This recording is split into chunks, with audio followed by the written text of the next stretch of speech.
दिखाई गई हमें कि एक बच्चे ने इतना बड़ा काम करके दिखाया कि जो कि हम बड़े कोई भी सोच नहीं पा रहा था। उस वक्त समस्या सबके सामने थी, सबको लगा कि यहीं पर अब हमें घंटों वेट करना पड़ जाएगा, आगे नहीं बढ़ सकेंगे। लेकिन उस वक्त एक बच्चे ने सोचा, अपना रचनात्मक कार्य कहें उसका, या उसका नेतृत्वता का गुण कहें, या हम कुछ भी समझ सकते हैं। बच्चे का दिमाग हमेशा क्रियाशील होता है, ये हम सब जानते हैं। कभी भी एक बच्चा एक जगह नहीं बैठ सकता है, ना ही बच्चा जड़ता का प्रतीक नहीं होता है। तो वो वहाँ एक लागू उसने करके दिखाया बच्चे ने, और फौरन उसने देखा कि पेड़ आगे हमारे गिरा हुआ है, रास्ता बंद है। तो उसने सोचा कि अब हमें क्या करना चाहिए। फौरन उठा और जाकर के उसने पहला हाथ अपना लगाया, और धीरे धीरे धीरे सभी को महसूस होने लगा कि जब एक बच्चा आकर के किसी समस्या का समाधान करने के लिए तत्पर हो सकता है, तो क्यों ना हम भी आगे बढ़ें। तो यही इसी के बारे में हम थोड़ा सा इस पर प्रकाश डालते हैं। जैसे कि एक नेतृत्वकर्ता में दृढ़ आत्मविश्वास का होना आवश्यक है। ये बेहद जरूरी है कि अगर किसी अपने कार्य क्षेत्र में कोई भी व्यक्ति किसी चीज को अगर लीडरशिप में आ रहा है, कुछ नेतृत्व कर रहा है, तो उसमें आत्मविश्वास का होना बेहद जरूरी है। यदि उसके अंदर आत्मविश्वास नहीं रहा तो हमारी टीम भी एकदम निष्क्रिय हो सकती है, या वो आगे बढ़ने में रुचि ज्यादा नहीं दिखाएगी। कार्य कराने वाले को पहले स्वयं कार्य करके दिखाना होता है। बिल्कुल, जब हम कुछ भी, अगर हमने कोई अपना मोटिव निर्धारित किया है, कोई लक्ष्य हमें पता है कि हमें ये प्राप्त करना है निर्धारित समय में या अलग से, तो हमको पहले उसमें कुछ अपने आप करना होगा। आगे बढ़कर हमें थोड़ा आगे बढ़ना होगा, तभी हमारी टीम हमें सपोर्ट भी करेगी और काफ़ी हद तक हमारे साथ आगे बढ़ने के लिए तैयार रह सकती है। नेतृत्वकर्ता निस्वार्थ होकर अपने लक्ष्य प्राप्त करने का प्रयत्न करता है।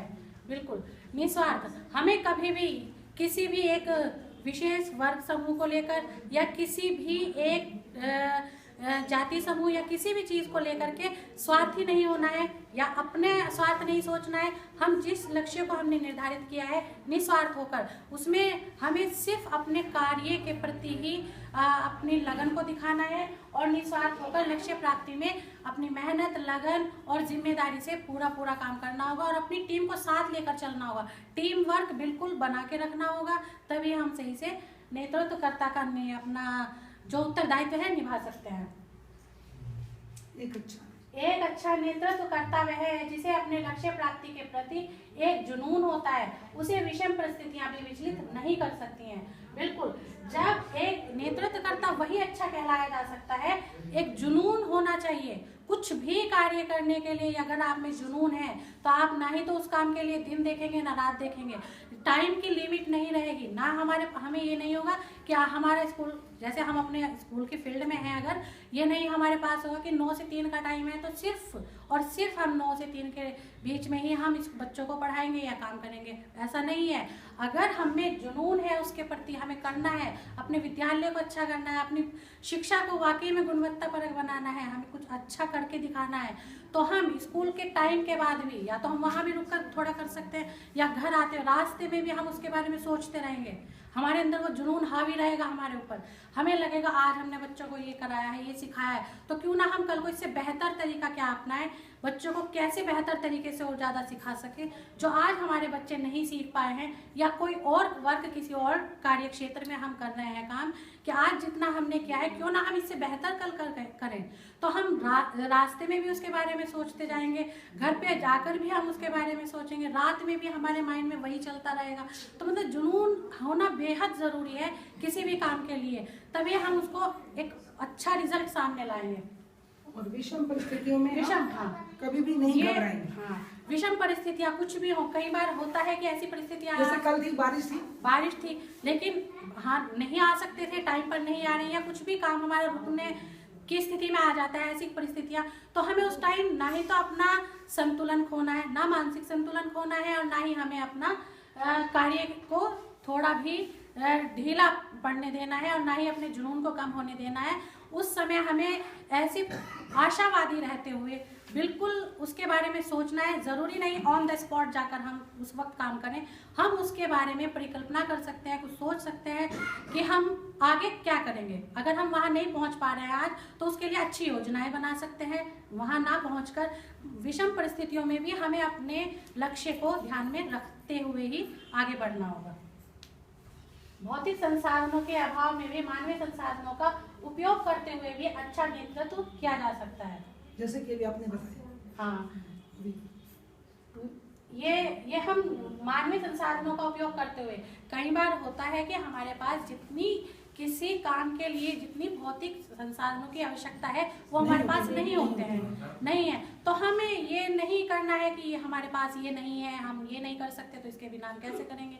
नहीं, हमारे पास जो अवेलेबल है, जितने सीमित संसाधन हैं, सीमित संसाधनों का बेहतर से बेहतर इस्तेमाल हम कैसे कर सकते हैं, ये सोचते हुए अपने आप तो हम कर ही रहे हैं या सोच रहे हैं, हमें अपनी टीम को भी उसी लेवल तक लेकर आना है कि वो भी एक दिन यही सोचना शुरू करे कि वाकई में हम सिर्फ इन सीमित संसाधनों में कितना बेहतर रिजल्ट दे सकते हैं।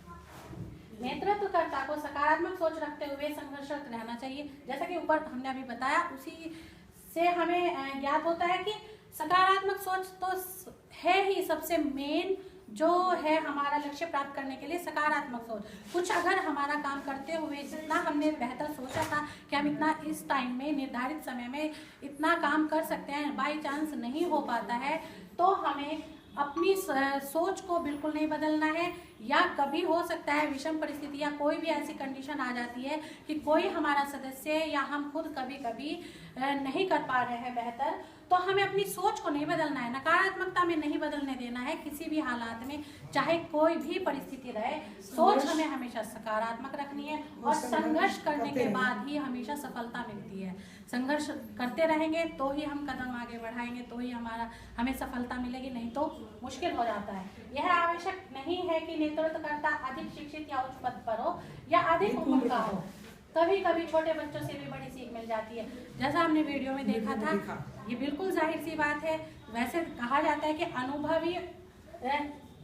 अनुभवी व्यक्तियों से हमें बहुत सीख मिलती है, लेकिन नेतृत्वकर्ता अधिक शिक्षित जरूरी नहीं है कि बहुत हाई क्वालिटी का पढ़ा लिखा बंदा ही या कोई नेता या उच्च पद पर है वही हमेशा नेतृत्व कर सकता है किसी भी टीम का, किसी भी वर्क को लीडरशिप अच्छे से निभा सकता है। नहीं, कोई भी कर सकता है। जैसे कि हमें वीडियो में दिखाया गया था, एक छोटा बच्चा, उसने इतने अच्छे से नेतृत्व किया पूरे बस में बैठे हुए सभी लोगों का कि उसने जब अपना हाथ पेड़ पर पुश करने के लिए लगाया तो उस वक्त उसे नहीं लग रहा था कि मैं नेतृत्वकर्ता बन रहा हूँ, लेकिन सबको धीरे धीरे जब लगा तो उसने वहां पर नेतृत्व करके दिखाया। इसी तरीके से हमें भी अपने अंदर ये आशावादी सोच रखनी होगी और रखनी भी चाहिए। हम अगर कुछ भी कार्य कर रहे हैं, हमें किसी भी व्यक्ति से कहीं पर भी, कोई अनुभवी व्यक्ति, कोई छोटा बच्चा है, कोई भी हो सकता है जिससे हम अनुभव गेन करके अपने लक्ष्य को प्राप्त कर सकते हैं। और बहुत बड़ी बड़ी सीख भी हमें किसी बच्चे से भी मिल सकती है, किसी महिला से भी मिल सकती है, किसी प्रौढ़ व्यक्ति से भी मिल सकती है। हम किसी से भी, अगर हम चाहें तो प्रकृति से बहुत सी बातें सीख सकते हैं। प्रकृति हमें कितना कुछ सिखा रही है, रोज सिखा रही है। आसमान, नदी, हवा, पेड़ पौधे, इन सब से अगर हम चाहें बहुत कुछ सीख सकते हैं। आगे बढ़ने की हमारी जो प्रवृत्ति है और जो हम चाहते हैं हमेशा सफलता प्राप्त करना, हम कहीं से भी सीख सकते हैं। इन सारी बातों का निचोड़ ये आया कि एकता में बल है। अगर एकता है तो हमें कोई तोड़ नहीं सकता। जैसे कि वो बताया जाता है कि एक लकड़ी का वो होता है गट्ठल, वो देते हैं उसको, एक पेंसिल दी, बच्चे ने पेंसिल तोड़ ली, हमने भी तोड़ ली, लेकिन जब हमने देखा कि एक हमारे पास बंडल आ गया, गट्ठर सा आ गया, तो हम उसको तोड़ नहीं पाए। इसका मतलब एकता में बल है। और दूसरी बात यह है कि नेतृत्वकर्ता जो होता है, चाहे वो छोटी उम्र का हो या बड़ी उम्र का हो, कभी कभी हमें जो सीख मिलती है, ये नहीं कि बड़े बंदे से मिलेगी, हमें छोटे छोटे बच्चों से भी सीख मिल जाती है, जो कि हमें उस वीडियो में मिली।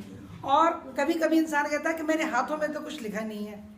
मेरे एक बच्चा था, वो ये बता रहा था, मास्टर साहब के साथ पास पढ़ने गया तो उसने उसको कहा, अरे जा, तेरे हाथों में तो लकीर ही नहीं है, पढ़ाई की रेखा ही नहीं है। विद्या की रेखा ही नहीं है। वो बच्चा बाहर गया और उसने अपने एक पत्थर उठाया और नुकीले पत्थर से अपने हाथ पे लकीर डाल दी। बोला गुरुजी अब तो मैंने रेखा खींच ली है, अब तो मैं पढ़ सकता हूँ।